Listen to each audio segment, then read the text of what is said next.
All right.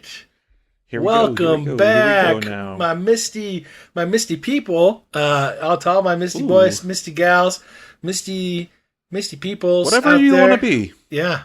They, them, and all that lemon. We're here for you. So thanks for coming back to Shards and Shenanigans. Shards and Shenanigans. That was Christopher. I'm Kyle, and we're glad you're here. We are going to cover chapter 28 and 29 of Mistborn, The Final Empire. And these chapters are pretty lengthy, and they have lots of juicy deets. We're going to try to book it through it, try to keep this not at a 2-hour podcast. Want to keep it down, hopefully, at no more than an hour and a half. I'd love to keep it even below that. We got this. We'll just kind of see, confidence. Yeah, you got to walk with confidence. That's right. So we're just going to kind of jump in here on 28, and we're going to try to hopefully keep it moving. So, are you ready? I like to move it. Let's do it. I'm ready for a snack, buddy. How about you?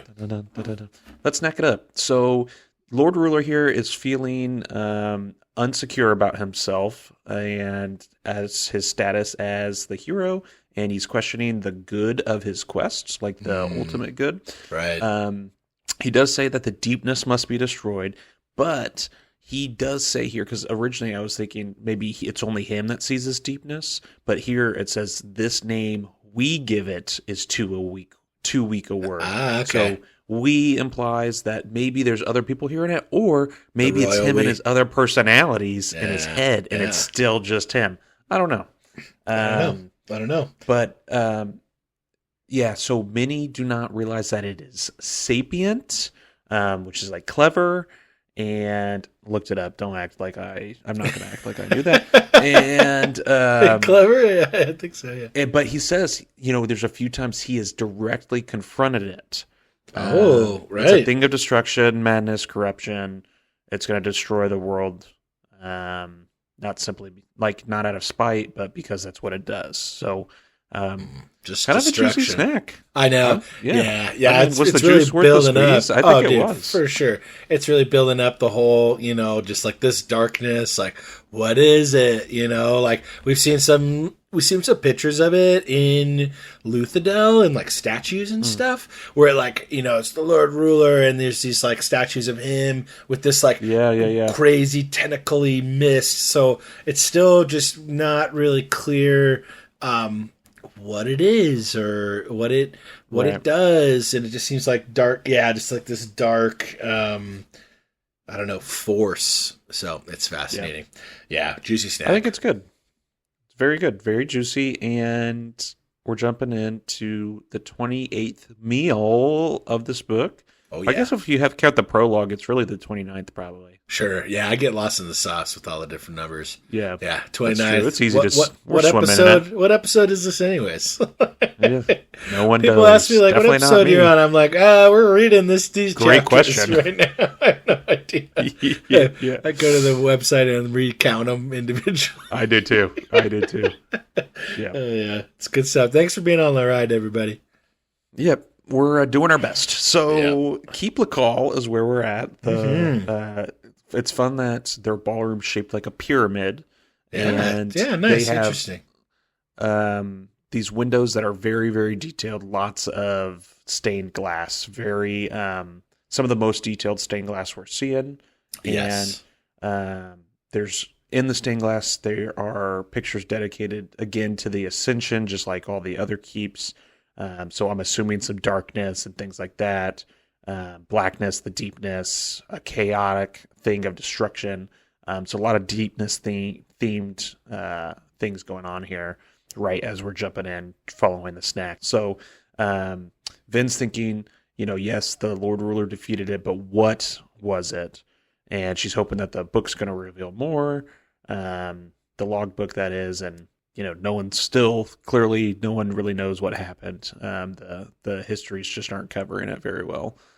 Yeah, definitely not. I wonder how intentional that is, there's one guy who's definitely been controlling information for however long. Yeah. So, it's interesting to me.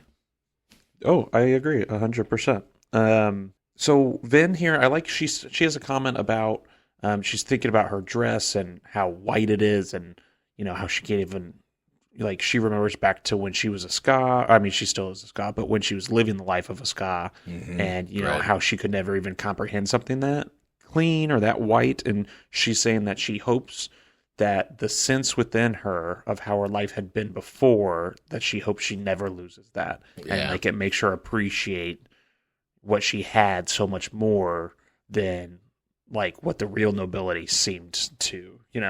For sure. So I think, I just like that. I thought yeah, that was she's nice. distancing herself from them. I think, she's us versus them. They're the enemy. Kind of leaning more into that like Dachshund mentality, Kelsier mentality of like, I don't really want to. I'm infiltrating here. Oh yeah. Whereas like she Well, and kind of then sees herself like them sometimes before she, definitely when she was, mooning over Ellen, of course. So yeah. Well, she I think the enemy word's a good thing for you to say because she's seeking her prey is how it's put here, Love where that. she's trying to find Lady Kliss. So like she is obviously on the prowl, looking to spread the rumors that she's been tasked with, and we Right. see a lot of that here. And so she's trying to find Lady Kliss. Lady Kliss, from a couple of chapters back, is the one who is the main gossip. Like Right. she's a gossip lady here, and so she finds her. And Kliss says, "Oh, you missed Lord Cabe's ball last week. I did a search for that in the book. That's a new name." Yeah, no, I don't. Maybe a first name. I don't recognize it either. It's a good catch. No, I think it's new. And she's like, "Oh, did you relapse, from your illness?" And she's like, "Oh no, like I was just dining with my uncle." Vin says, "I hear you have some interesting news about Lady Trin Pedri de Luce." Ooh. Also a very new name, very long. Right. And, Vin says, "I myself have heard some interesting things." So she's starting to play really into this, the gossip and the nobility. And we're going to even see some stuff later about other people commenting about how well Vin is kind of settling in with the nobility and kind of playing the game. So, right. Game of houses, right? Kind of. oh yeah. And so Kliss jumps in, Trin Pedri isn't interested in a union with House Amy, AIME. That's a new name. I don't think I've seen that before. Not chapter 9.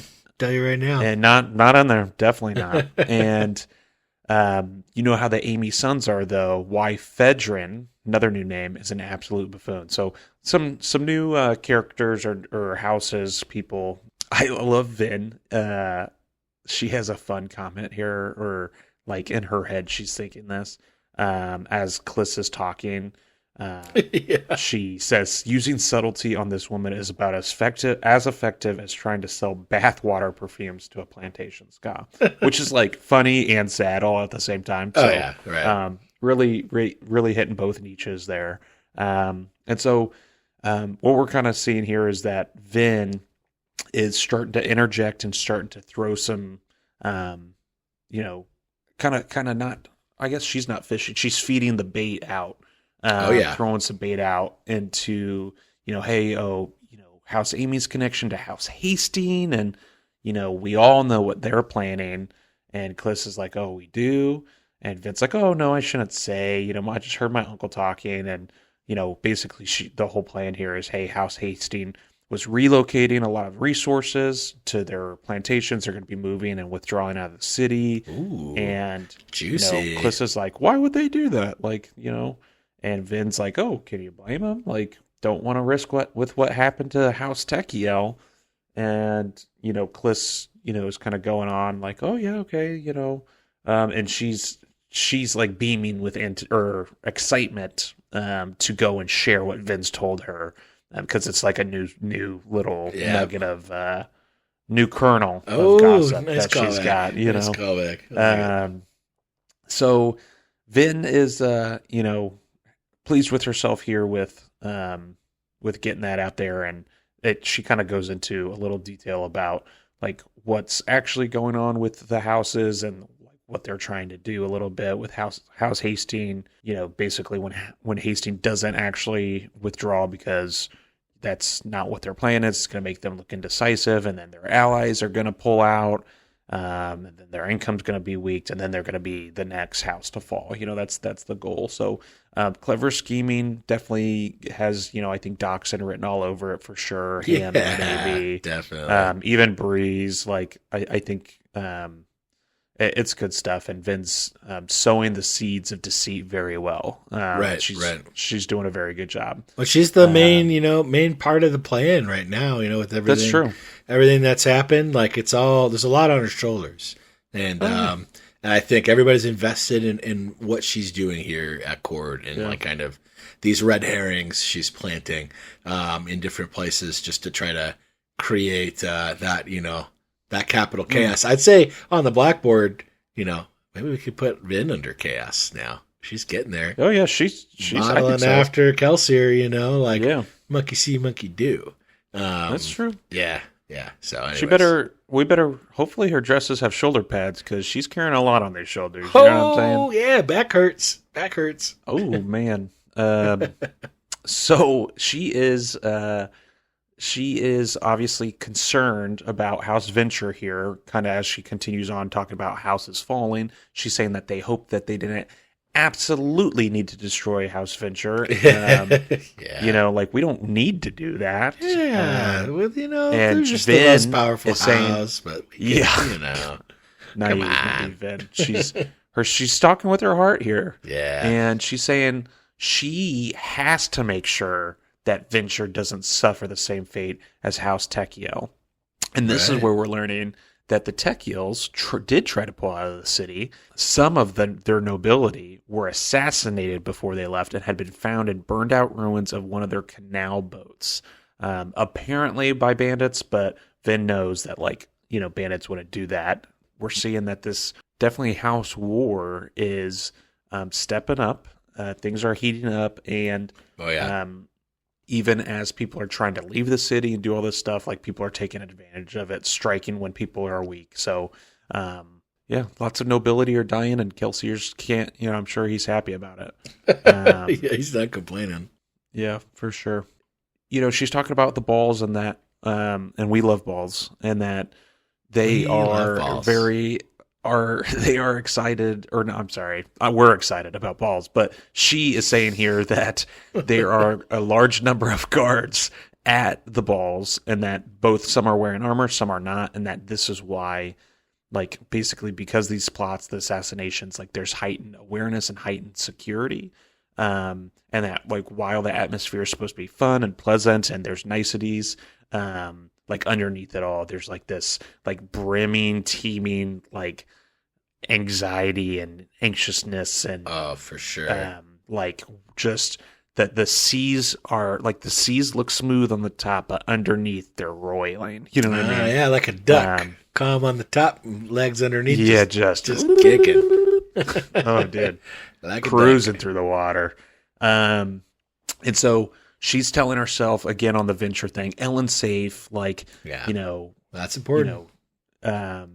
They've done a good job, the Ventures, of maintaining, being on top. They're going to protect him. He's the heir, and so she's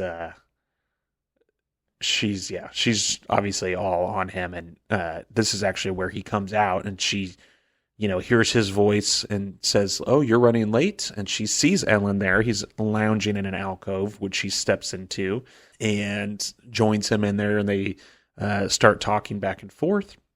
And then, as they're talking, she says, well, actually, Ellen steps up to her, and she now can feel his breath. And this is obviously, as we've talked in other episodes here, pretty much what I'm living for right now. The teeny bopper drama. I knew it. I knew you were going to love it, dude. Yeah, this is I good. did. I was on the edge of my seat when I was reading this, and so I might be too flustered to even recap it for you guys. I don't know, but that's to step in if you need. Yeah. If I faint here, just go on without me. I'll wake up. I do declare. Yeah. So she can feel his breath, and he's standing there, and he's like, "Oh, I think I'm gonna kiss you," and Vin's like, "I don't think you want to do that," and he's like, "Why?" And she does the whole thing of you don't actually know me, and a little too honest again. Yeah, and he's like, well, tell me. And he's like, I can't, not right now. And she's upset here. I think I remember reading, I don't see it, but where she was like sad. Oh, here, she's relieved that he like stopped back and was like, okay, I won't kiss you. But then she's disappointed as well. So like, she's just throwing out all these like signs of like, kiss me not. Don't like, kiss me. Yeah. He loves me not. The teeny bopper dramas are just chowing down right now. Yeah. Eden's good. It's good drama for sure. That's crazy. And I love here when she's like, he's got like books in his pocket and she's like, read when you're with someone else, not me. Don't you dare. And that's different, like. Yeah, she was reading in the beginning. She's like, into her role. Hey, buddy, come on. Yeah, I'm the realest good you're ever gonna get, buddy. Oh yeah, it's so good. I love it. They're hot and heavy, and I think this is the first time we're kind of seeing it a little more openly towards each other. And for sure. He's based on some of the stuff we're seeing before with the assassinations and the turmoil that's going on. He's like, you need to leave Luthadel. She's like, what are you talking about? He's like, it's not safe here. You're just basically almost calls her like a dumb country bumpkin. And he's like, you don't know how things work here. And she's like, oh, in her mind, she's like, oh, I know how they work. I'm making them work people, this basically. way. She's like, you don't know how dangerous I am, motherfucker. Yeah. And so it's ironic, right? That he's saying it's super ironic. For sure. And so, bringing up again, like the bandits and House Techiel and like what's going on, and Vin's thinking of Shan, and she knows that Shan wants to get back at Elend, and so she's like, hey, you might be in danger too, like you need to watch out. And then this is when we get the big tidbit here about the venture. Like he really lets it slip where, hey, we have secret income, like we're gonna be fine.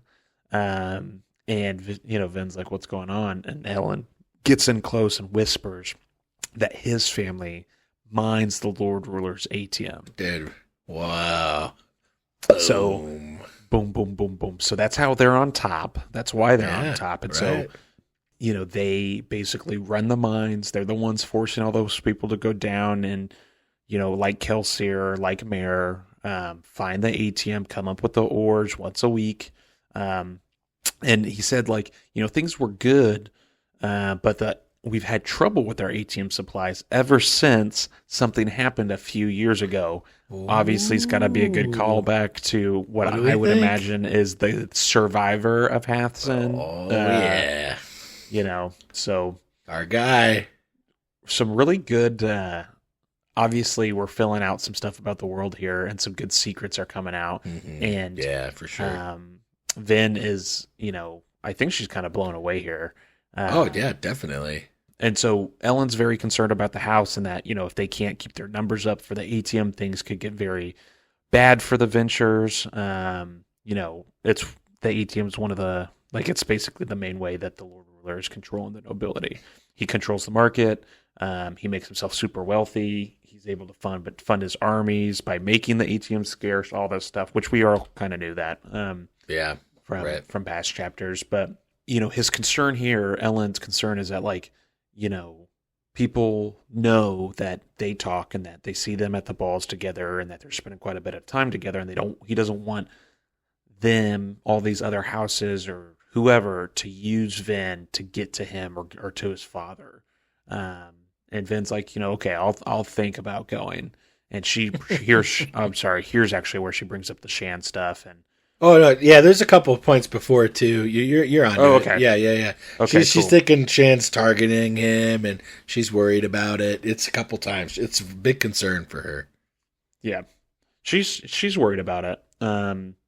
And so I like how he laughs here. He's like, look at us. Each one trying to convince the other how dreadfully dire the situation is. Each one bullheadedly refusing to listen to the other. And it's just like, oh, God, like this is just out of... I mean, I can like see this. Yeah. No, it's good. I mean, I love it. It's like, I feel like it's like in an episode of like Bridgerton. Yes. Or like, definitely. Yeah. One of those. So good. Yeah, and like Vin here too. One thing I liked was like he starts to tell her this, and she's like, instinct, like, find out more. And then, you know, this is a secret. This is what Kelsier needs. And then she tells him, though, like, against her instinct, she goes, "Oh, Ellen, you shouldn't be telling me this." And so she's, like, trying to protect him from her, you know? And so she, you know, I think very conflicted and, yeah, obviously head over heels for sure. Yeah, they're in love. Yeah.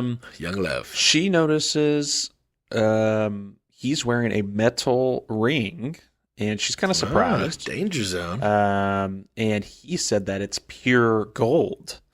And so, I mean, we've heard in the past that he is not a Misty, not a Mistborn, that he was attacked as a child or a young boy, and if there was any time for him to have either awakened his powers or, you know, for him to have used them and, like, shown everybody he's got them, it would have been then.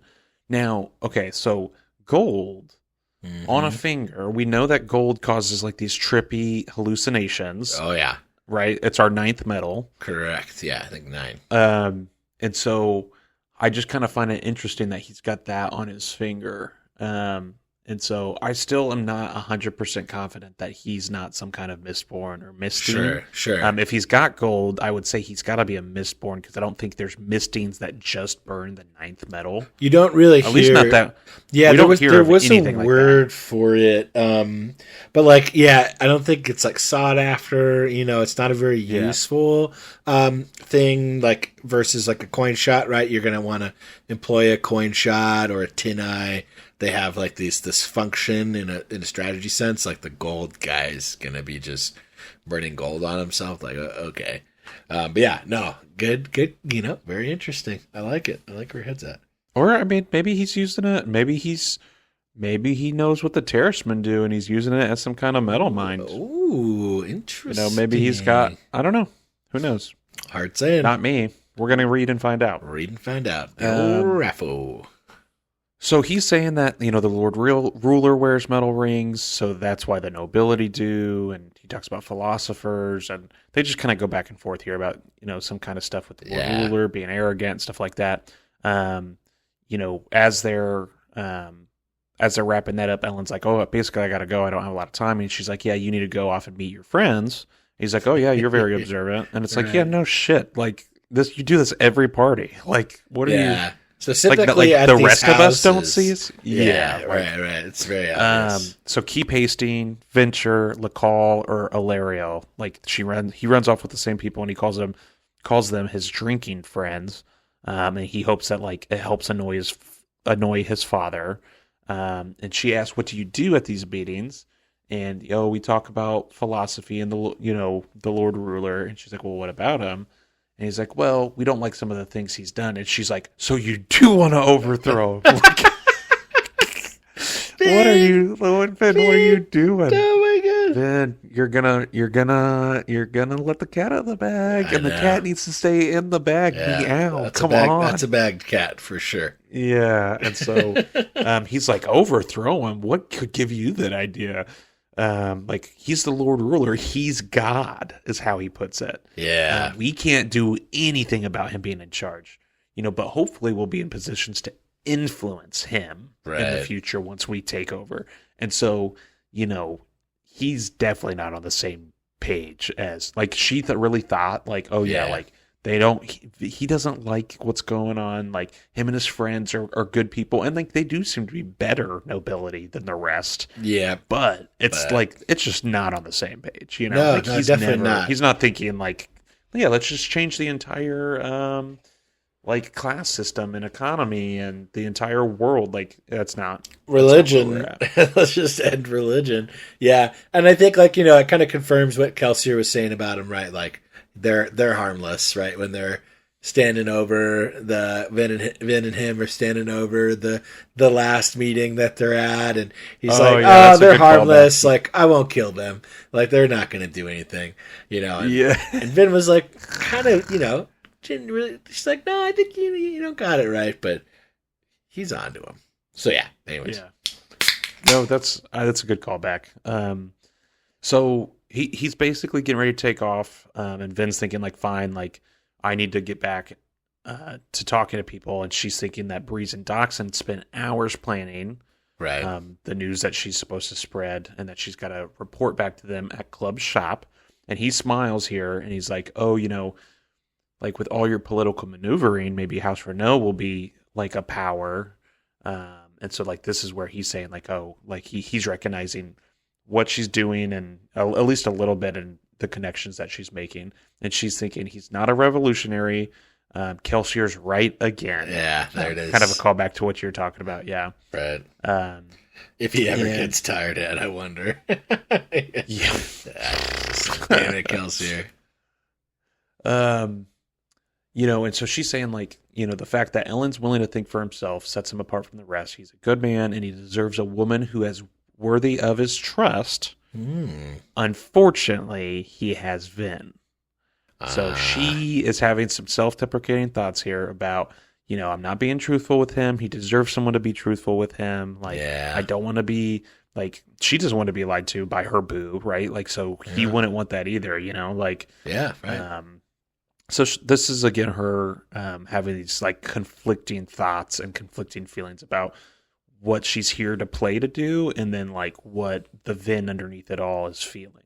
Totally. So, yeah, I can't say that I feel this is going to end well, but guess we'll see. Yeah. So Vin finds Lady Shan, walks up to her, tries to be like, oh, I've got some information for you on how you could deal with Ellen, and she's like, no, like, stop bothering me, like, I could deal with him. And Vin's like stunned, which is kind of weird here. Like, this Lady Shan chick has been such a nasty human towards Vin. Like, why is she shocked now? Like, I don't know. This just seemed a little naive and like a little yeah. Like, I feel like maybe she was a little overconfident in her abilities here, and like obviously Shan's been doing this since birth. Like, she's been a noble. She's a viper. Noble person. Like, yeah, it just, I was kind of like, really, Vin? Like, you didn't see this coming, that she was going to move on and not use you like you wanted? Like, you haven't been sowing the seeds with her at all. Like, she's been avoiding her. So, but, and then we get a fun perspective change. Perspective change. Hell yeah. And so we're in Ellen Venture's perspective here, and he's hanging out with his buddies. They're down at a little side room, basically a little like bar off the side of the ballroom. And he's hanging out with Justice or Jastes, Jastes, and Telden. Telden. And I really like in this exchange with them, we don't get a lot. They're basically being like, you're really interested in that girl, and he's kind of like, yeah, what of it? He's thinking he very specifically about Telden. He's like, Telden, he says, is wearing like good clothing, has well-styled hair, enviably handsome, and he's like, oh, maybe I should start dressing like that, or maybe I should do my hair like, maybe that's what Vin wants. And so I think we're seeing some stuff here just outside of their direct contact, where he's coming on to her and being like, oh yes, let's kiss. And he's having obviously thoughts here of like, what can I do to better myself for her? So we know that it's pretty true, like his feelings, I think. Yeah, definitely. And it's confirming for sure, instead of it being like some kind of game or something. Right. And so they're basically trying to be like, hey, there's something weird with this girl. And Ellen's like, well, what are you talking about? And Telden's like, yeah, like she got really close to you very quickly. Like, doesn't this seem odd to you that like this random girl came out of nowhere, and that the Renault moved into town just as the tensions are rising? And Ellen's kind of blowing it all off. And he's like, well, I approached her first, Villette's different. And it's just, yeah, it's they see some signs of some weird stuff going on. He's too close to it, I think, to see it.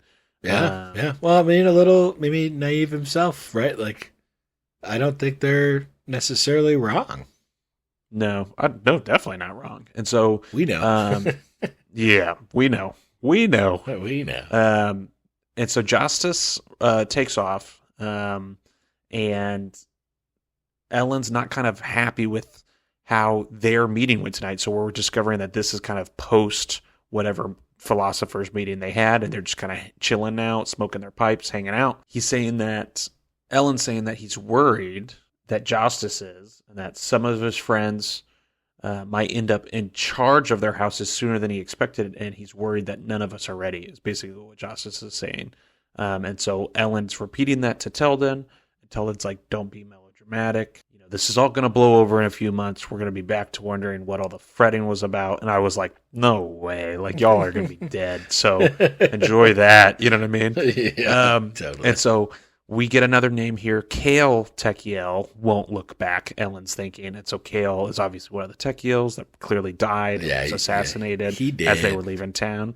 He gone. So he's just got some fears here with kind of what's going on. He's thinking about Ven. You know, she's fearless, she's bold, she's interesting. She doesn't fit any of the other stereotypes of what he'd been taught to expect. But he is thinking, like, could Justice be right? Like, she is different. And she did imply there were things I didn't know about her, which is where she, you know, some of the things she's saying is kind of biting her in the bunk or in the butt. So he kind of goes back and forth on this a little bit, you know, and he's worried about her because he's saying, you know, what if someone sends a Mistborn to deal with her or her uncle, like, you know, like what would happen with all that? And he kind of sighs and he's like, I'll just have to make certain that she leaves. Like that's what I'll have to do. It's the only option. So the only option. Got to get her out. And so we get another, not really a perspective change here, but a time warp. So,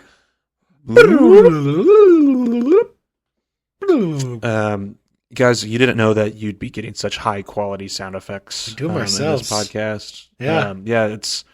We're self-taught.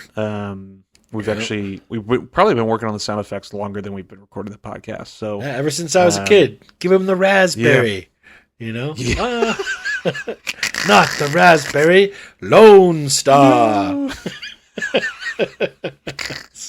I don't even know what it was. Space as a Spaceballs reference. Oh, okay. Was it? We like balls. I like, you know. No, we do. What do we say? We do. Swing. And so we are time warped into Venture. the end of the night. Keep Venture. Ellen's trying to get past his dad's office. Can't sneak by. His dad's a Ten-Eye. And so now we're getting. I don't know if we knew that Lord Straff Venture's a Ten-Eye. Maybe Kelsier mentioned it. I don't remember. Sure. I'm not sure if it was brought up. Yeah. But yeah, this next part's good, man. Yep. Yeah, he couldn't sneak by, and so he ends up going and sees that his dad is speaking with Tensoon. Ooh, new name. Which is new name, the Venture Chandra. What? And so what that? Yeah, I can't remember. Have we? Once. And don't look it up. Don't look it up? Why? Because you're on to something good, and I love that you're paying attention, and don't look it up. Out of respect. Don't look it up. I'll tell you exactly when we heard it. So, there was another time that we've heard it where it was a perspective with Kelsier speaking with someone else, where he's talking about pretending, and I don't want to give it too much away, but there's one other mention of it. It is in the past. You can go back and look it up. You should. Yeah, you have the special reader, right? I'm just saying don't Google it, because like that. Oh, I wasn't going to Google it. I was just going to go back and see where it was. Go back and see where it is. But I think this is actually, I think the what you're referencing is actually a chapter ahead in 20. Oh no, I'm pretty sure. Yeah. No, because it's when Kelsier meets with Wit and he meets with Straff, and he plays two different people as informants, and he goes back to mention Renault. And if you look it up, I'm very hyper aware of this word specifically, and I pretty confident. Okay. That's when we saw it. Right. What chapter is that? So chapter 19. 19. And Renault says basically Kelsier in 19, we're in 19 now, says, Yeah. a man could get very confused from this kind of placating, I don't know how you do it, Renault. And it says, it is who I am, the Conjure said simply. That's it. There may be one more before that. So I think where I'm remembering it from is the next chapter that we're going to get to in 29. It's mentioned again. Yep. No, he's starting. The Colonels. The Colonels are coming out of the woodwork, Betty. Let's hit it when we get there. But great catch. I'm really glad you caught it. Also, we get a new name, Tensoon. Very unique name. Oh yeah, Ellen knows who it is. And here's the best part about this. Ellen still wasn't used to the creature's most recent body. Oh. So this isn't just, this isn't necessarily, at least from what I'm seeing here, like it's not like Renault was like brought back to life in some way and is like puppeteering as himself. This is almost someone taking over his entire like mantra or spirit or like likeness and then acting and behaving as that individual, like slipping into that skin. Interesting. Or very shapeshiftery. I like what you said there. Definitely the slipping into the skin was a nice touch. So okay. Right. I like where your head's at, and we'll read and find out more. But no, it's exciting because we're getting that's a huge drop right there in like 2 sentences. So easy to miss. I think I missed it the first time. I had no idea. Well, I think the skin thing probably plays into more even with this, like the rest of the sentence. The body, the creature's most recent body, which had once belonged to a servant in the Hastings household. So it's not like it's like that body is now being occupied by this person. Like by this conjurer. Yeah, there you go. Nice. Because he calls it a creature. He doesn't call it a person. That's true. That's good. And he, I think that's intentional. And he shivers as it noticed him. Right. It doesn't have a gender or anything like that. It's an it. Right. So yeah. And then it bowed and then retreated from the room. So Killer. I wonder what it could be. Interesting. And so Straff is asking here, like, what'd you learn at the ball tonight? So it's now known that like he's expected to be getting information just like everybody else and to be giving it out and playing the game. And he's like, oh yeah, I drink too much brandy. That's what I learned. And he's like, well, you met with that woman again, didn't you? Ooh. And he's like, oh, Valette? Yes. Not for as long as I would have liked. And he's like, I forbade you. I forbade you from seeing her. And so, Straff's like, obviously we're seeing some good stuff. Yeah. Which, like, Straff could easily be like, boom, you're dead. You're dead, Vin. Like, yes. He has the power to make that happen. So, for sure. Ellen needs to watch it a little bit here, I think. Mm-hmm. Yeah, he needs to respect. He's playing with fire, for sure. Yeah, he's got to watch himself here.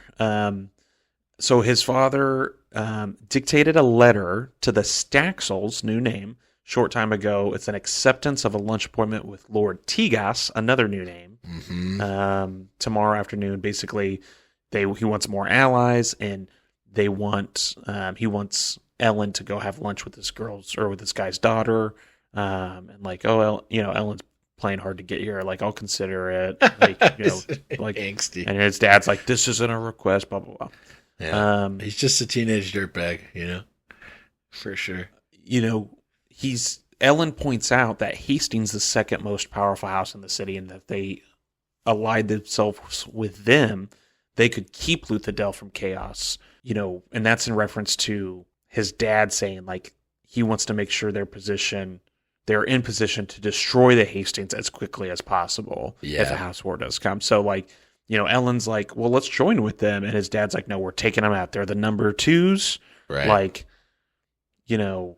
like we gotta get rid of them. Just like a different approach, like, completely different. Ellen's like, well, we could work with them. And he's kind of this new and Ellen's generation. friends with right? Exactly. You know what I mean? Like, yep. He is friends with one of the kids.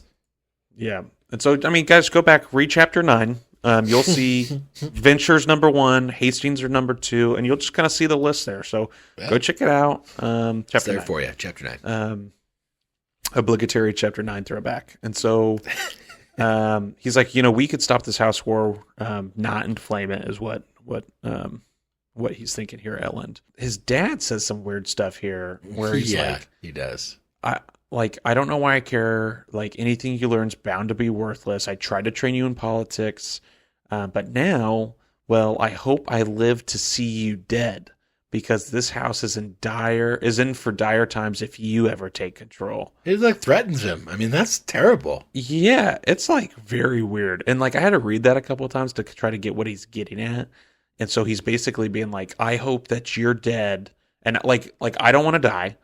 I want to see you dead. That way you're not taking over this house, because if you ever take it over, like, we're all fucked. Like everything I've built is fucked. Oh yeah, he's just showing his true colors. Yeah, and he also calls back to in the next part, that time that he took Ellen down to bed a woman for the first time, and he's like, you couldn't even do that. Like, I had to take you there myself, and he's really just trying to like hurt Ellen here by saying that. He's really digging deep. So yeah, well, we could see why Ellen's got these horrible feelings towards his father. This guy sucks. I hate him. I hate him.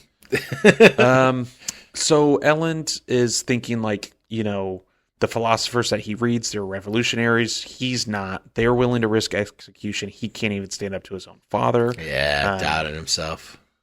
So he leaves Dad's study. He's on his way to his room. A servant walks in and is like, "Oh, I have Lord Jastes for you." Yeah, and he's like, he's thinking like, this is weird. And so he comes in and he's like, "Hey, I have something like important to tell you. It's about the girl Valette. He had her followed. Her carriage left the city. Her terraceman was in it, giving the papers. He had someone walk up to the other side, the other window, when the terraceman was handing the papers to the guards on their way out. And they looked in, and she wasn't inside. And so he's like, the carriage dropped her off somewhere in town. She's a spy, he's saying, from one of the other houses. She's trying to get to you, trying to get at your father. Like, they created the perfect woman to attract you. Dark-haired, mysterious, outside of the regular political structure. They made her lowborn enough that it would be a scandal. Like, and he's like, "Oh, that's ridiculous." And like, he interrupts him. He's like, "Ellen, like, you have to see this. Like, it's not just coincidence. Like, how did you meet? Like, And he's like, "Well, she was standing on the balcony." He's like, "Yeah, in your exact reading spot. Like, this happened." And Ellen's thinking like, you know what? Like, no, that can't be her. And then he kind of is like, but I did tell her about the ATM. How could I be so stupid? No. And he's like, well, fuck. And so he's like, it can't be true, but maybe I'm duped and I don't know. And so he's thinking all this stuff. And then he's like, well, you know what? Hey, servant, tell my father if I'll go on his date tomorrow, but I need a couple of his spies to follow someone for me. And then, dude, that's the end of 28. Oh, Ellen. So he's like crossing, the line. But I mean, I think he's given like some good proof, from his friend who he trusts. Like, he trusts this guy. They talk about illegal stuff. They're like, they got the G code. They don't talk to police. They're like trying to keep it on the down low. So, I think that he really trusts this guy, and it kind of gets him to change his mind. But he's kind of crossing the line, and now, maneuvering against Valette, or as we know, Vin. Yeah, wild chapter. I think a really fun one. We love balls. It's a good time. I'm definitely excited to jump into the next one here. Any thoughts? Dude, it's the teeny bopper drama is hot and heavy. It's gonna be interesting to see what he learns about Vin, right? Or about Valette, the spies during the spy sesh. It's going to be interesting to see what Shan actually has planned, because there's still something going on there for sure. Right. Well, Shan just cuts her off here, definitely like before she was entertaining, like, oh, Vin, like, I have a use for you. You're going to connect me to Ellen. And it almost seems like that's changed for her here. And she's like, right. I don't need you anymore. Like, I've got what I need, or I'm going to get it from another place. So, right. We don't know what that is or what that means. We don't. Find out. Overall, good chapter. I think we learned quite a few interesting things. Still on the fence as far as whether Elend is, an Allomancer or not. We'll see. Wearing the gold ring. Who knows? I don't know. We'll see. Is he just like brazen, right? Like that's like you Yeah. could wear a wood one. I didn't even think Vin like shows him like her Yeah, she talks. Yeah, her hair headpiece clip is is like yeah, wooden and painted so wood. yeah, and so it's just kind of like, are you dumb? Like, Yeah. if he's not a Mistborn, like, huh? Yeah. So I think it kind of sure. goes to show like his own. If he isn't a Mistborn, we don't know. I love the theory, but like if he isn't, then he's very naive, right? Like that's a terrible idea from a safety perspective. But the last call out, just catching on to the Khandra piece. 10 out of 10. Loved it, man. You were on it, and it took me a while to figure out more of that stuff. So I'm loving that you're right in the driver's seat, dude. You're paying attention. It's good. Thanks, buddy. Yeah, but all that talk's got me hungry for a little snack. Dude, we gotta roll. We're already 45, 46 minutes into this thing. Shoot. These guys are good, dude. These are our fans. I don't know if they like us that much. They don't want to listen to us for 2 hours. Well, shout out to the fans. Thanks for listening. We're Thanks, going Moms. to shout out section at the little mid episode. Maybe we gotta weave them in. Yeah, maybe we gotta weave them in so we can end. Yeah, shout out to Edmund, our commenter. Edmund on don't Spotify. know who you are, but we appreciate. We like you. it, dude. Lots of Hell comments. yeah, comments. Lots of interaction. good support. Yeah. Lots of suggestions. Loving it. Keep shouting us out. Keep commenting. Thanks, Edmund. We love to hear it. We appreciate Thanks, it. Yeah, it's awesome. So, he asked about a Patreon. We don't have one. I know. It just blew my mind. So maybe one day we will. But the fact that he was even willing to mention it, and like he was even going down the path of Patreon, bringing it in up. his head was very, very. Oh, so flattered. I'm so Thanks, flattered. Edmund. Yeah, Edmund. You're the man. Considering that's a great name for a baby. Just saying. What? Firstborn child. No, I'm just playing. Edmund. I might not do that, but I do appreciate you 100%. Thank you. Big Misty Boy salute out there to you. Whatever that looks like. Hells yeah. All right. We're going into 29 with a snack. Lord Ruler is, saying here that everyone thinks that Quan should have been executed for betraying him. Quan's the one that originally was like, "Oh yeah, you're the guy, you're the hero."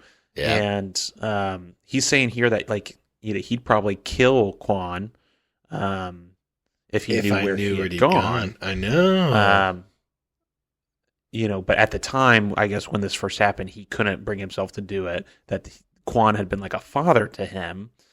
He doesn't know why he changed his mind on him as far as him being the hero. Why did he turn against me? He denounced the Lord Ruler in front of the entire conclave of world bringers. Very interesting. Very interesting. What is that? I don't know. Right. And he's got some thoughts about why does he want to do this? Quan is saying, the Lord Ruler's saying my presence at the Well of Ascension, which we know that's where he's on his way, couldn't be worse than what will happen if the deepness continues to destroy the land. So almost kind of like making an excuse for something. Yeah, very interesting. Yeah. This is a juicy snack. Conclave of Worldbringers. Love that. Very fascinating. Yep. Don't know what it is, but I'm excited about it. I'm chewing on it. All right, let's dive into our meal, buddy. Well, our meal basically starts with Snack 2.0 because Vin's reading here from basically the same book. So it's kind of like Snack 2.0, and Snack 2.0 is long as fuck. Yeah, so bear with us as we get through this little portion of her reading. It's so the juicy. last little There's section so much of going on here. The log book, Yeah. So they are seeing a cavern from the camp. Ooh. And this is, again, the Lord Ruler's own writing in his logbook. And, it's going to take a few more hours. They're camping out. He can feel something up there pulsing in his mind. And, this entire scene, we'll call this out now, Wheel of Time spoiler for the original Wheel of Time book, number 1. when they're Eye of the going World. to the Eye of the World. Yeah. Like, this is kind of giving me some Eye of the World vibes. Sick. Yeah. So, What's not in that the that's really a cave? spoiler. No, it's good. Yeah, it's just a good call out. I like it. Yeah, it's kind of making me think of that. So, Cool. he's fears for Fennec, which I can't remember if we've had Fennec before. I can do a quick search, but it's one of his partners here that he's hiking up here with. Someone that I think he brought along is kind of the vibe I'm getting with Fennec. No, this is the first instance. I think this is the first one. Yeah, he hasn't quite been the same since the creature made of mist attacked him. What is that? What is that? Yeah, it's it's not. I don't know what that would be. It's but fascinating. Yeah. Kernels, good stuff. We get some kernels about the Terracemen, and he doesn't know what they're using. Their metal mines here. He doesn't understand it, but he's talking about their metabolisms and being able to save up heat from their bodies, and like they won't talk about their powers. And he's sure that Rashek is to blame. Like that's why they won't talk.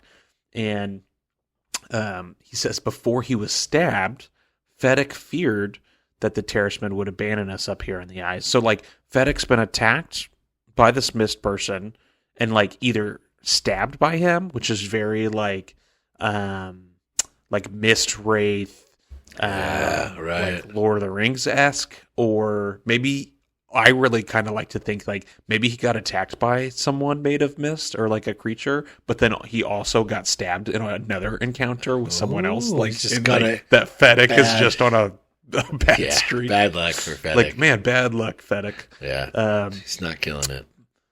But he's saying here that he confronted Rashek and that he didn't want to, like, Rashek wouldn't speak to him. But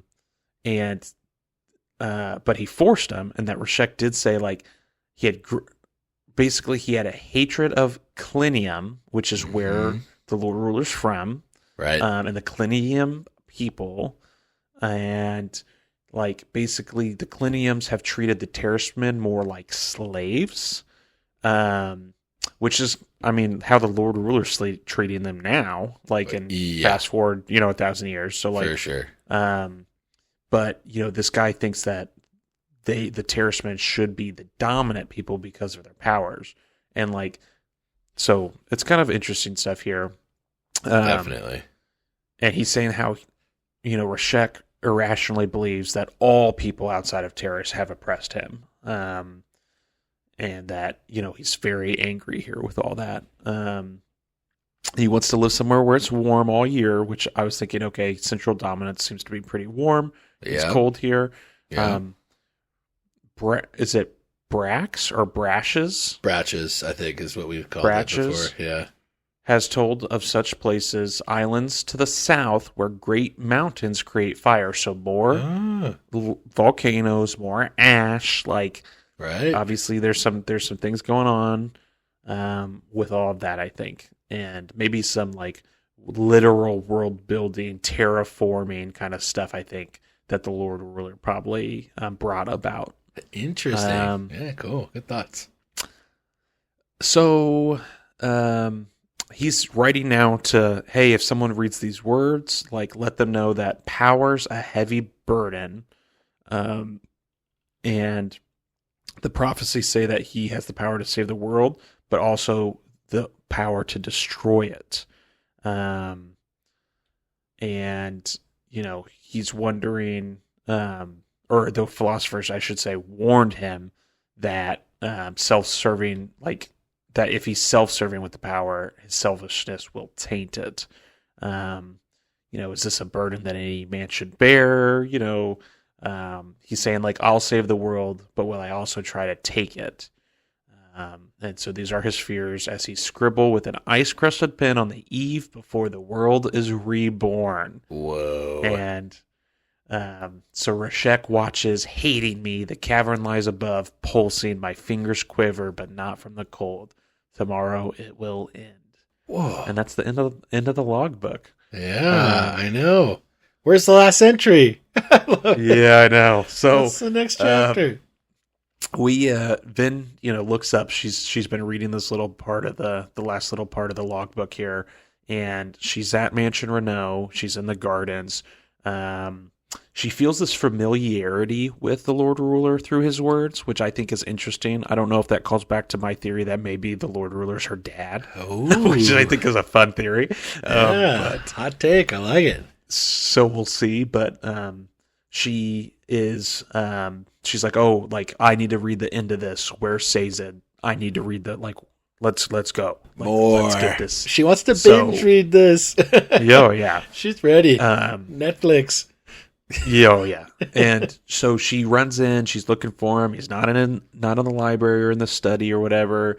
And she finds him in the kitchen and she interrupts him as he's like talking to people. And he's like, yeah, what's up? And yes, Mistress Villette. And he's like, what are you doing? She says. And he's like, well, I've got other duties here. Like, well, are you going to get back to the translation soon? He's like, no, it's finished. And like, so this is where we learn, hey, it's done. There is no ending like she wants. She's obviously like, hey, like, we don't know what happened. Like, how can it just be done? And he says that, like, number one, we should speak of this in private. And so they step out. And she's like, this story's so unsatisfying. And he's like, I like how he's like, be careful, like, become too fond of reading it. You may turn into a scholar. That's funny. Good jab. Oh yeah, it's good. And Sazed is like, Sazed you're not the only one who's disappointed. Kelsier is upset that they didn't learn anything more about using the 11th metal. And, he himself, Sazed, is guilty because he's the one that benefited from the book. They got some info about the Terrorist religion and the Terrorist people, like, more than they had before. And he'll be able to hopefully pass that down. And it gets super sassy here because he's saying like, yes, it's a lot more than we know, and I'll be able to hopefully like pass this on. Like, I've sent a translated copy of the book to a location where like other keepers I know will be able to find it, and hopefully like, this knowledge isn't going to die with me. And Finn's like, it won't. And she's like, oh, or he's like, have you become an optimist? And she's like, have you suddenly become a smart mouth? And I was like, what the fuck, man? Like, savage. Yeah. But he takes it in stride. No, they're definitely comfortable with each other, which is great. It's like, it's good. He's Vin's friend, you know what I mean? Like, and teacher and friend and confidant, like, it's cool. It's good. And he really is truly looking over her. Like, once Kelsier, like, gave him that task, he's like taking it to heart. Oh, for sure. Yeah, 100%. So she continues to talk to him about how like things are going to change, with their plan and like what's going to happen after all this. And she basically is like, we're not going to. She even goes into like we're not going to win. Like, everything's going to change here. Like, we're probably going to fail. People are going to leave. Kelsier and Docs are going to go off and do their stuff. And Ham's going to go back to his family, and like things are going to change, and I can't stop it. And she's like, well, you just need to slow down and enjoy what you have now. He says the future's going to surprise you, I think. He brings up a group of people, because this is what he does, from before the Ascension, known as the Astalsi. Mm-hmm. Yep. And, they claim that each person was born with a finite amount of ill luck. So when something unfortunate happened, they were blessed in that instant because things can only go up from there, right? Like, I like it. Like something bad. Yeah, it's a nice. That's nice. Yeah, it's nice thought. And so they go back and forth on this for a bit. It's like a reverse karma kind of thought, really. Where it's like it spins and it's okay. Bad things happen, but celebrate. It can only get better. Yeah. Like, I don't know. Yeah. You got rid of your bad stuff. Now it's only good stuff. Yeah. Yeah. I liked it a lot. So we get some good info here. She asks Sazed about the night that he saved her. And he says the Inquisitor was very focused on her, but he snuck up behind him using his Farukami. Farukami, yeah. And hit him with a stone, which is not at all what like you would expect. Like, you'd expect some like crazy magic metal mind bullshit, and it's like, nope. I just snuck up behind him, hit him really hard with a stone. Yeah. But it was enough to hopefully break several of his bones. I mean, he's a And- ferrochemist, so he can hit hard, right? Yeah. Like, Oh, well, 'cause when he we saves know- up all of his energy exactly, and and they can quadruple it, make it even more times, like for a short second, and just bam. So yeah, pretty cool. But yeah, not as exciting as the Mistborn stuff. No. Vin asks about, hey, can you make yourself younger? And he's like, that's not really how it works. And for ferrokimia, you have to have balance. And she asks about the metal, like, does the metal you use matter? And he's saying that, like, it certainly does. The metal determines what can be stored. And she asks here if she can have a bit of his metal. Yeah. And she wants something that he's used as a ferrochemical store, and she wants to try to burn it to see if she can use some of his power. And like Sazed doesn't think anyone's tried this before, and so he takes off an earring, hands it to her. It's something that he has like some strength stored up in, and she just swallows it. It's like part of the stud of an earring. And she just like swallows this, like it's savage. Yeah, that's funny to think about. And she feels it, right? Like she feels the metal in her. It's pewter specifically, and she can feel it there, and it's different. And he's kind of excited here because he's like, "Well, what can you feel?" And he's like, "There's some kind of power. It's beyond my grasp, but like I swear there's another reserve within me somewhere. One that only appears when I'm burning your metal."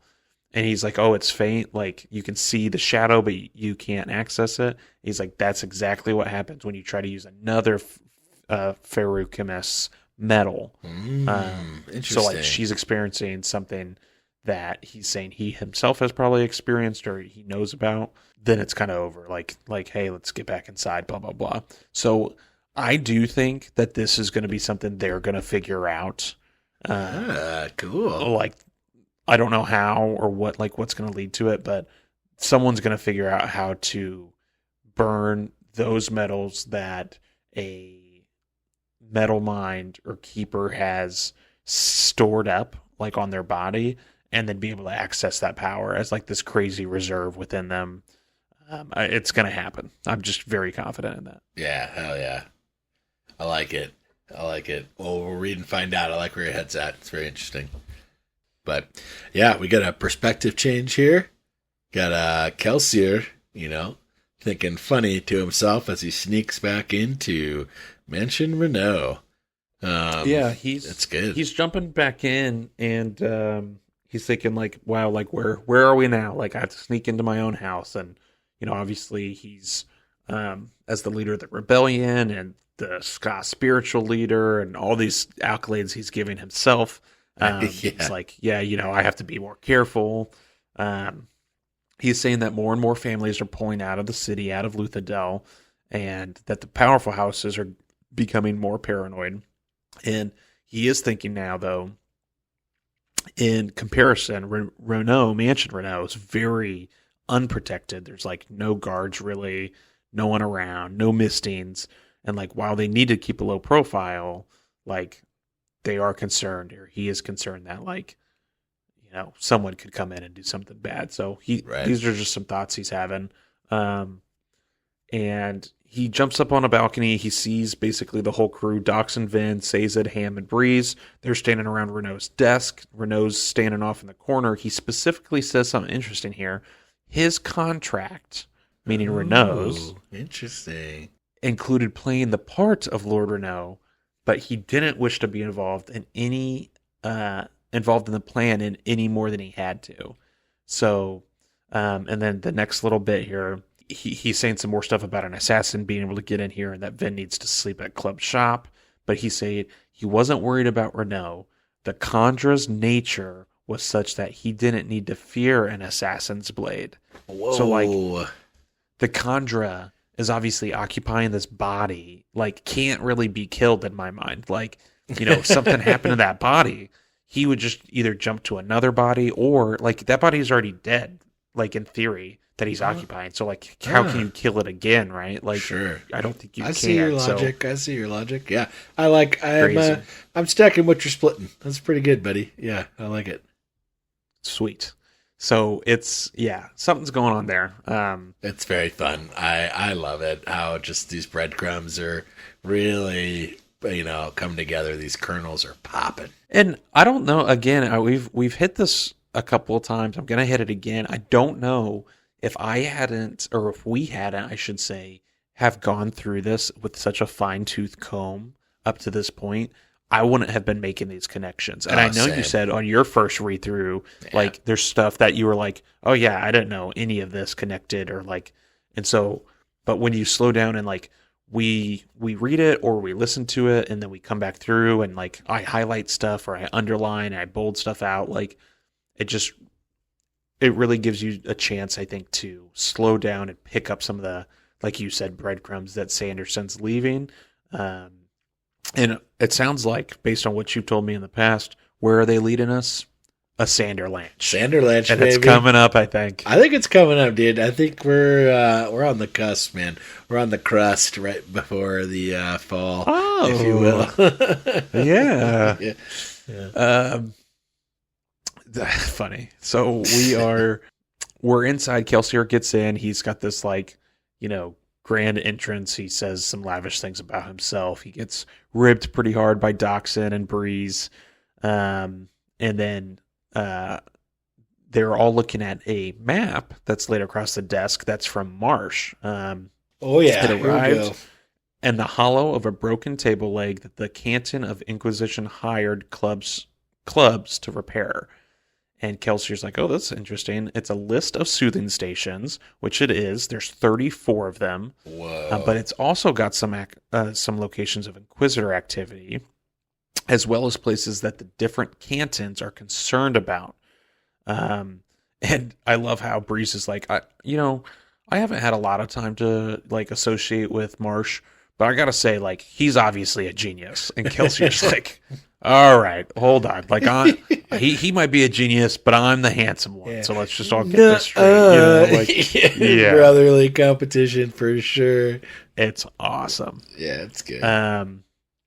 So Vin's former crew house was listed. Yeah, dates and raids. So there's raids and dates of the raids on there. And Kelsier's like, how did he get this? How did he steal it? And Doc has a note that Marsh wrote. And he's saying that the Pralins gave it to him, that they're super impressed with him, and they wanted him to look over the city and recommend locations for new soothing stations. So he is either like, being literally like, hey, you are the golden child. We will follow you everywhere. Like, thank you for coming to us and saving us from our stupidity. Like, that's either how they're thinking about him, or they just knew from the get-go that like he's associated with Kelsier and maybe even this group, and that this is all a ruse to like draw them in and ambush. Yeah, that'd be scary. So we'll see. But, tension's building, baby. Yeah, we'll see. So basically the ministry's worried about the house war. They want to keep people under control. They want to send out some extra soothers. They have to send the map back soon, very soon. So they're going to try to copy as much of it as they can. Kelsier has a good, interesting thing as Sazed says that, like, once we're done, I shall endeavor to copy it in as short a time as possible, talking about the map. And Kelsier says, the day when you'll stop memorizing and start teaching is coming soon, Sazed. I hope your people are ready. So Kelsier's got some obviously thoughts about being able to give him back almost his freedom and his people's freedom. And some plans for sure. Definitely. Reparations to the terrorists. So he's now looking at Vin. She's wearing her noble's woman's dress. He's saying that like it fits her. She actually looks like it, she belongs in it. And now he's having some thoughts of Mare and how Mare always wanted a daughter. And, she could really teach Vin how to walk the line between noblewoman and thief. And, if she was still alive, she could teach Vin things. But if she was alive, he wouldn't be doing stupid shit like this. And so Vin's like, oh, hey, look, like, one of these dates is new, it's marked as yesterday. Ooh. Doxson shoots his glare at Kelsier, and he's like, fuck, we would have had to tell her, I guess, eventually anyway, that was Theron's crew. So if y'all remember, where this was a throwback to like chapter pre-chapter 9, 3, yeah. It's definitely the beginning. It's back there.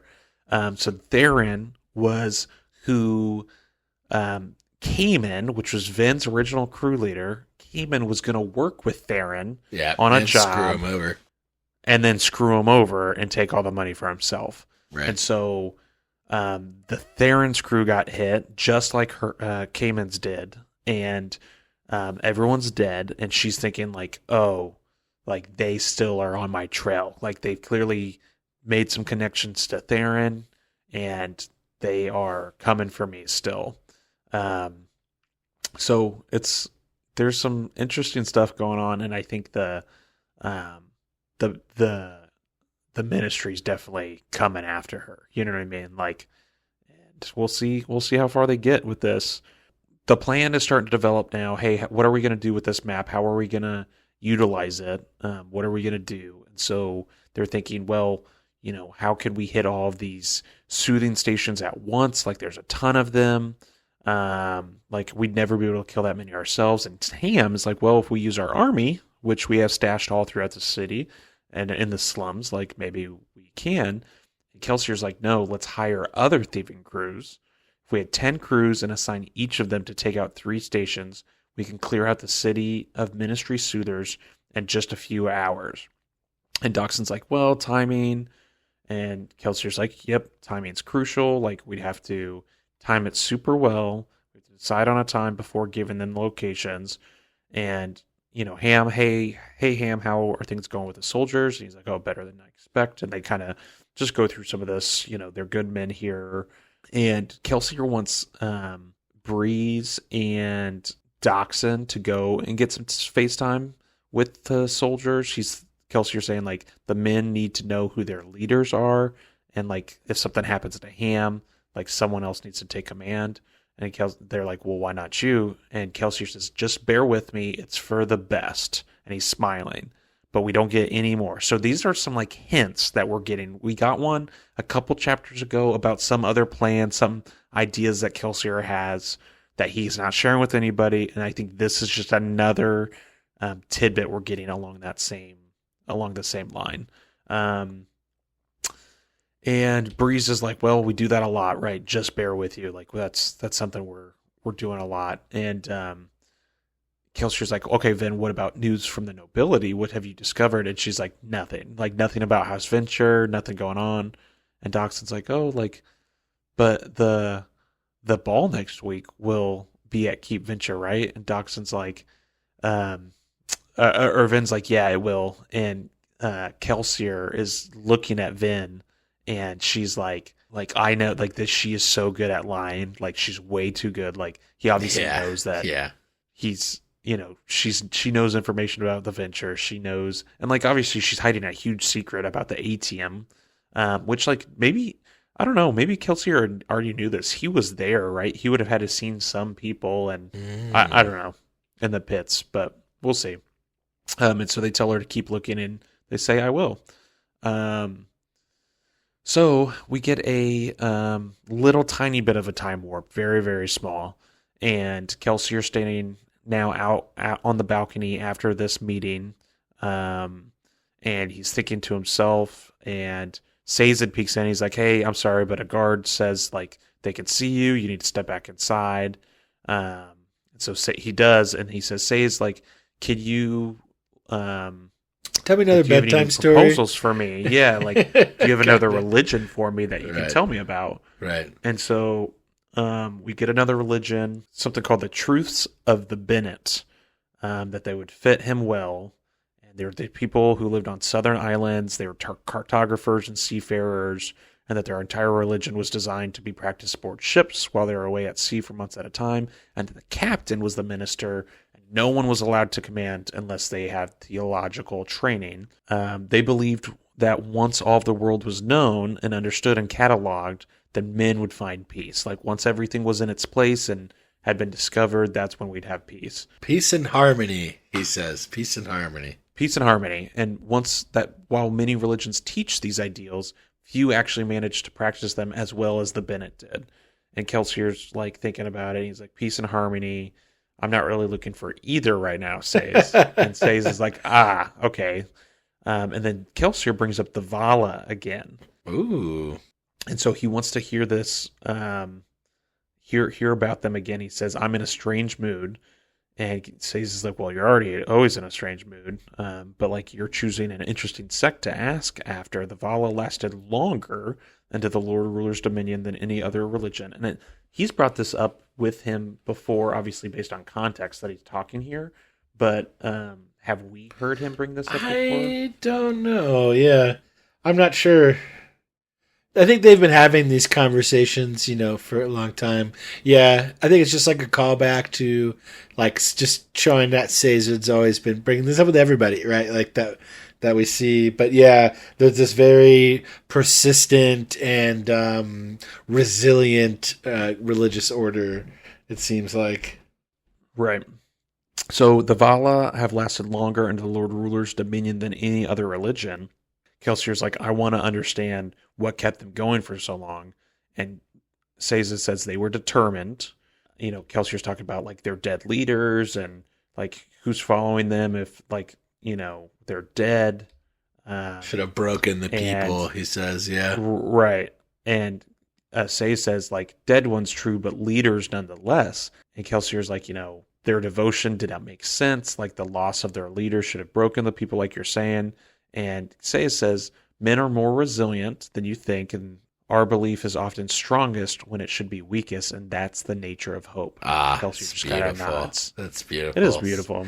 Yeah, I like it a lot, Sazed.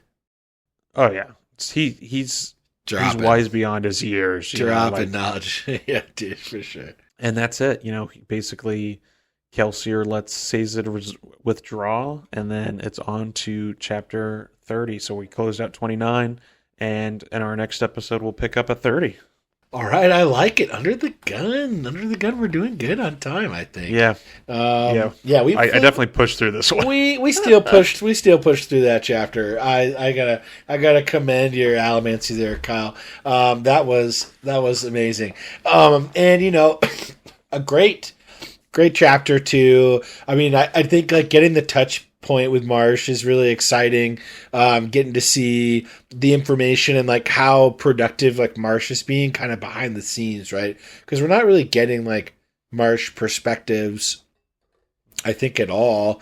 No, and which I was hoping we would, but yeah, well, likewise. And I love where your journey has kind of been going with Marsh and kind of how we feel about Flippy him. Floppy. So yeah, Flippy Floppy. Yeah, well, I mean, he's mysterious. Go straight flipping copies. Yeah, flipping copies and flipping floppies. Yeah, dude, for sure. And so no, I'm loving that. I'm loving in this chapter just like the crew kind of coming together and piecing things out. Also, like one of the things I liked, what Sanderson does like a great job with, like he wants you to know who Theron is, right? Like not everybody is paying that close attention. So Ham's like, should I know that name? And everybody, the group gives you the recap. So I just think that he does a great job with like, to all our readers out there who maybe aren't reading as close as Kyle is. It's okay. Like Sanderson's going to give you the main things to remember at the right time. But I really do want to commend just like picking through this like we are. It's just been a real blast, and I'm loving all the Conjure stuff. Of fun. Yeah, man. I it's been so much fun for me. So yeah, I'm loving where you're at with the Conjure stuff. I'd love to hear like what your thoughts are on like what are your thoughts on Renault now? Because you got this like new perspective too.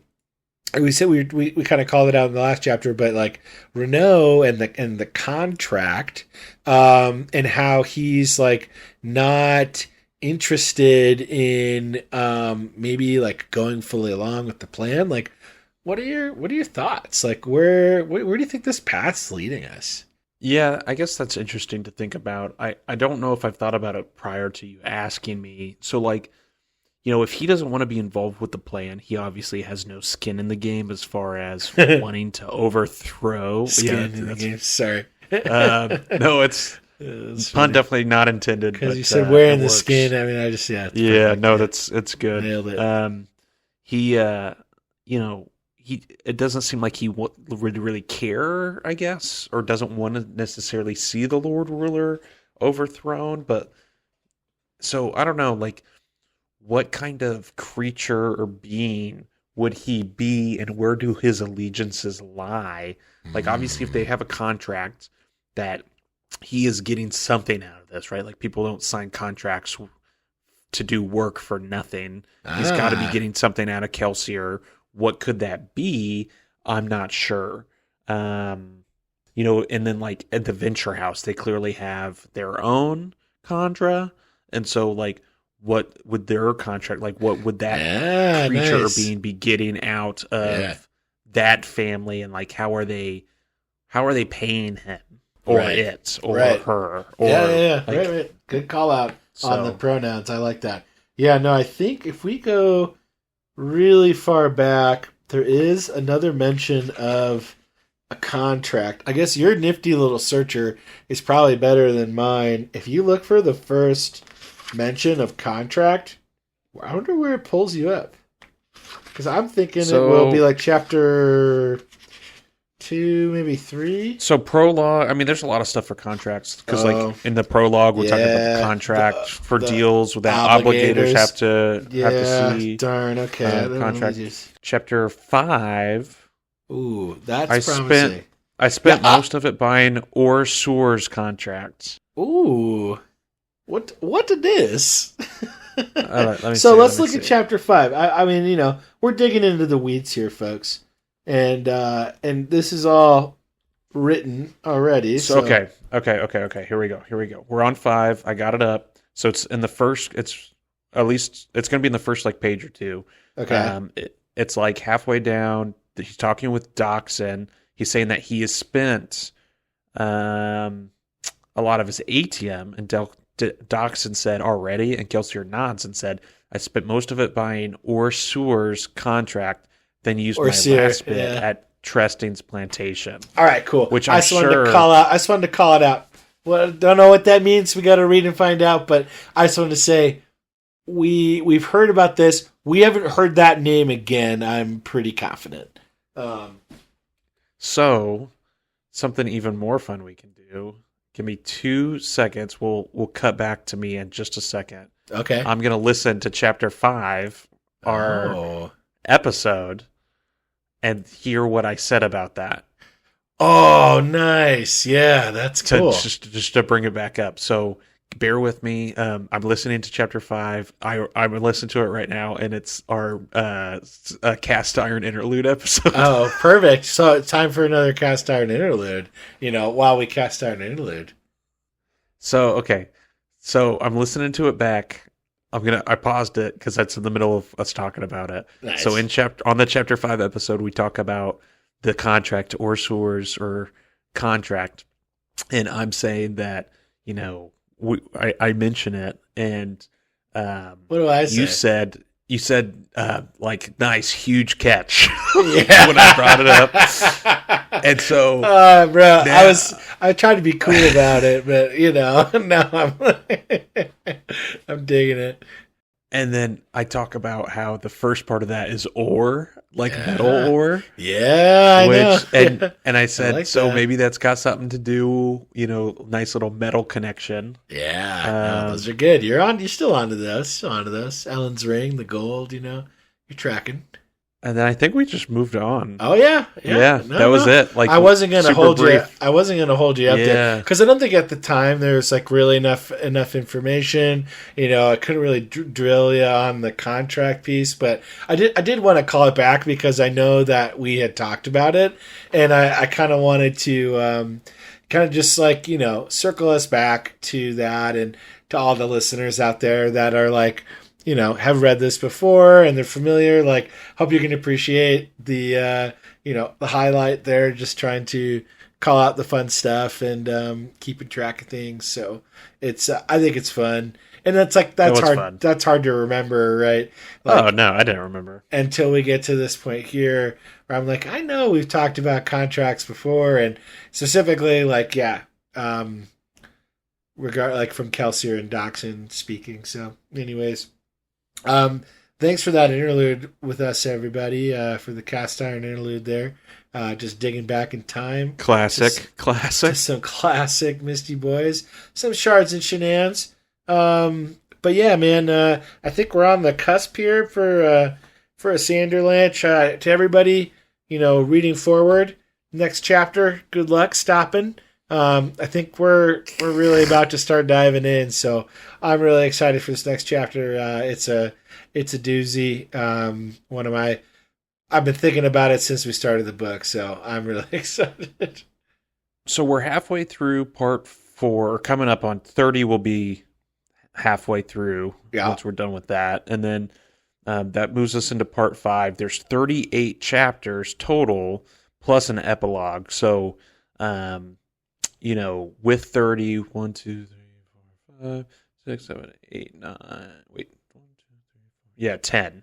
So we have 10. We have 10 chapters left if you include the epilogue, and if we keep up our pace of 2 chapters an episode, we should be at 5 more episodes before we completely finish. And then I don't know, obviously we'll have to see how the ending plays out, if we'll just wrap it up all in that last episode with the epilogue, or if we'll do a recap episode. We might do a recap thing of hey, let's talk about the whole book, and we'll see. Yeah.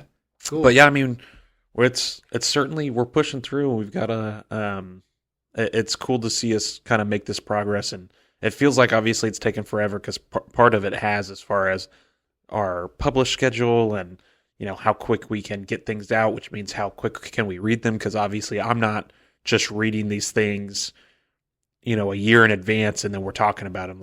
I'm kind of reading as we publish, pretty much. I mean, we try to get ahead on some of the recordings a little bit, a couple weeks.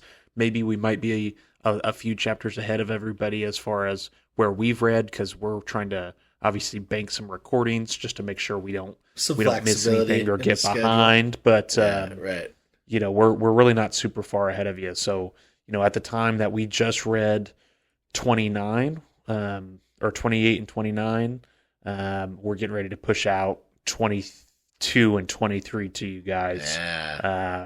So that's kind of how far ahead we are, just to give you guys a little insight and some behind the scenes stuff for us. So that's right. Well, anyway. like any good, what's the word I'm looking for? Metallurgist that's putting together the vials for our allomancers here. We want to make sure we got the alloys just right. What's that ratio? Yeah, what's that ratio, 90-90? No, it would never be 90-90. What do you mean, 90, 95, and 2 and 3? It's got to be 100. It can't be more than that. But well, yeah, I mean, if you try hard enough, it could. I know. Got to give it 110%. And that's what we're here to do. 180%, according to you. Oh, my gosh. I mean, that's what I'm here for, buddy. Shards and Shenanigans is good at 90-90 here. And we really appreciate everybody along the way. So huge shout out to the fans. Edmund, I'm bringing you up again, buddy. Thanks again. Really loving it. Moms. Yeah. Moms. Hey, moms. Thanks, moms. Woo. Appreciate you.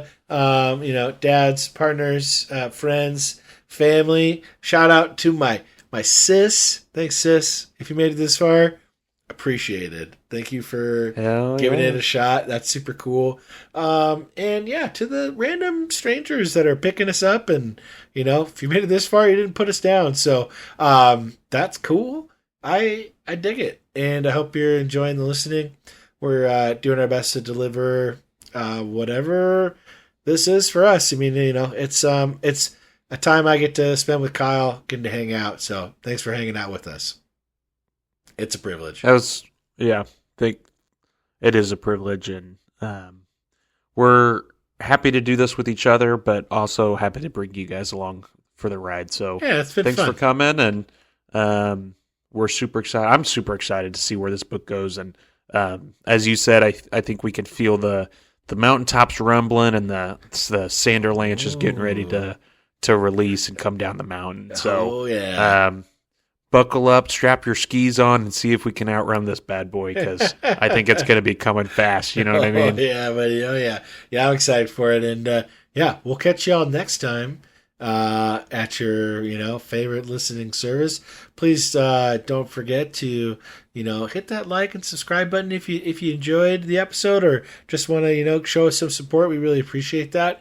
And we love the interaction, the comments, and everything as well. So thanks for taking the time to do that when everybody's down. But,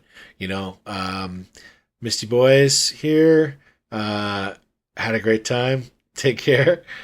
Shards See you guys. We appreciate you. Have a good night. Good night.